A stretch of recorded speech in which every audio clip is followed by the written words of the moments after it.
And with illegal contracts, it means that they have illegal connotations. They are prohibited by law, and they have illegal elements. For instance, if you contract to sell narcotics, drugs, yet we're knowing that narcotics are prohibited by law. If you contract to engage in illegal activities like, like selling, like engaging in prostitution, like engaging in drugs, all those are illegal contracts. Murder, rape, defilement, etc. Then we have another type of contract called executed contract. Executed contract. Executed contract is a contract where both parties have performed their duty and there remains nothing to be done, which is outstanding. It means the contractual obligation has come to an end and nothing remains to be done. That means that the contract has come to a happy ending. That is executed. The contract has already been executed and it has ended. On the other hand, executed a contract. This is a type of contract where both parties have done something, but they have not yet completed their contractual obligation, meaning something remains to be done. Then we have another type of contract. So executed, it means you have completed what you contracted it to do. But with executory, something remains. It means the contract is still on, has not yet been accomplished. Then we have contracts of record. These are contracts that consist of judgments of the courts of law. The rights and obligations of the parties are determined by the courts of law. Then, last but not the least, for the types of contracts, we have contract uberrima fidei. This is a Latin word. And it is a type of contract in which one of the parties has a full knowledge of the material facts which he or she is under obligation to disclose. The best example of this contract is insurance contract. The insured is possessed of all the facts which are material to the contract. And these are contracts of utmost good faith. So we have looked at types of contracts. In summary, express contract, another one, implied contract, unilateral contract, bilateral contract, void contract, voidable contract. We have looked at void contract, specialty contract, or contracts under seal. Then simple contract, another name for simple contract I've said is a paro contract, illegal contract, contract uberrima fidei, contracts of record, executed contract, and executory contract. Now let us move on and we look at the essential elements of a valid contract. Essential element of a valid contract. These are, at times we call them formalities or characteristics of a valid contract. For a contract to be valid, it must contain the following essentials.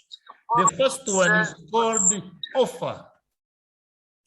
The first essential of a valid contract is called offer. What is offer? What is offer?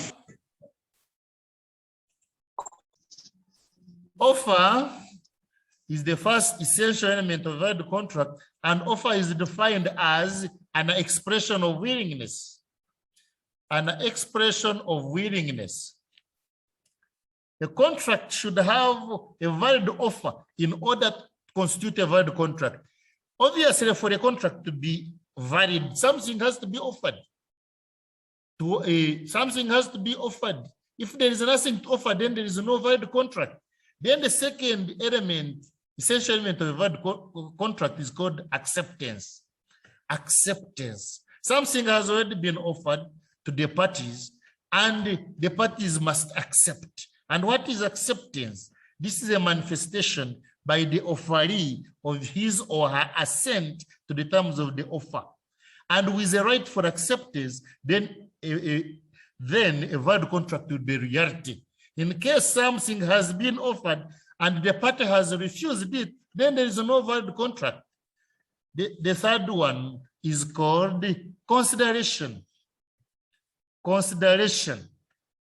Consideration is the price paid by one party for the promise of the other.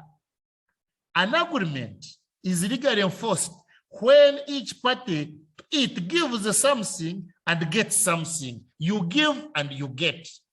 Mutual benefit. Tit for tat. In French, we used to call it quid pro quo. You give and get. So consideration also makes a contract to be valid, such that parties to the contract must mutually benefit from it. Therefore, something given or obtained is the price of the promise and is called consideration. Another one is capacity of parties.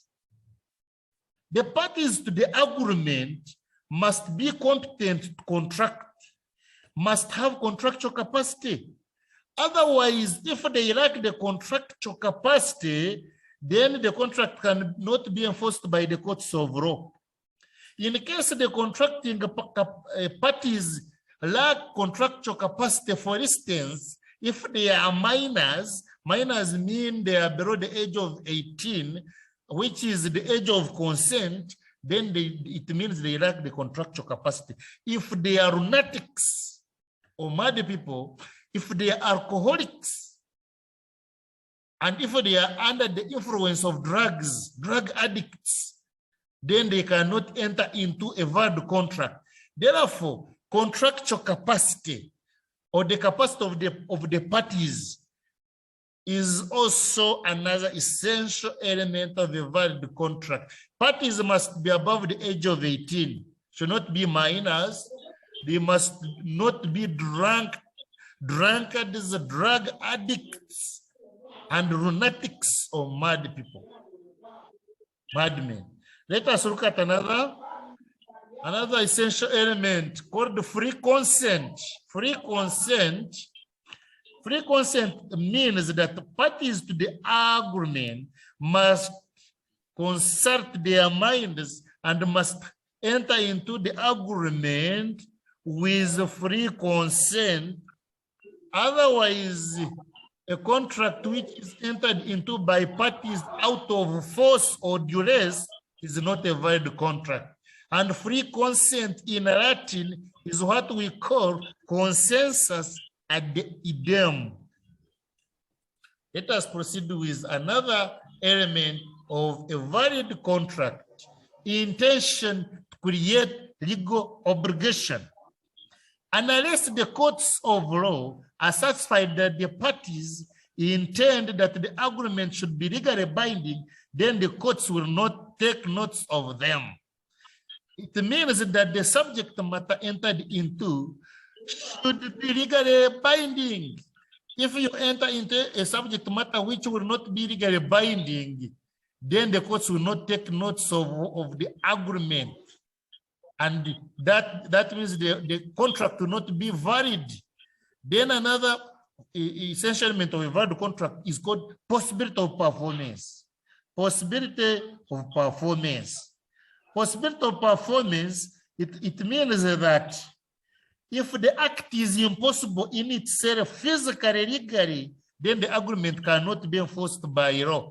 Meaning that the act you have contracted upon should be possible to be performed.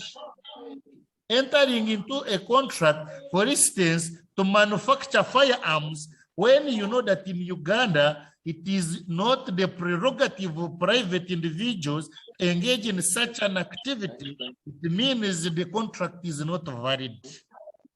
Then we have form as another essential element of a valid contract.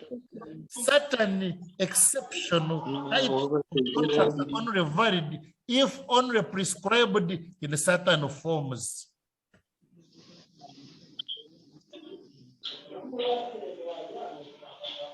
Let us proceed.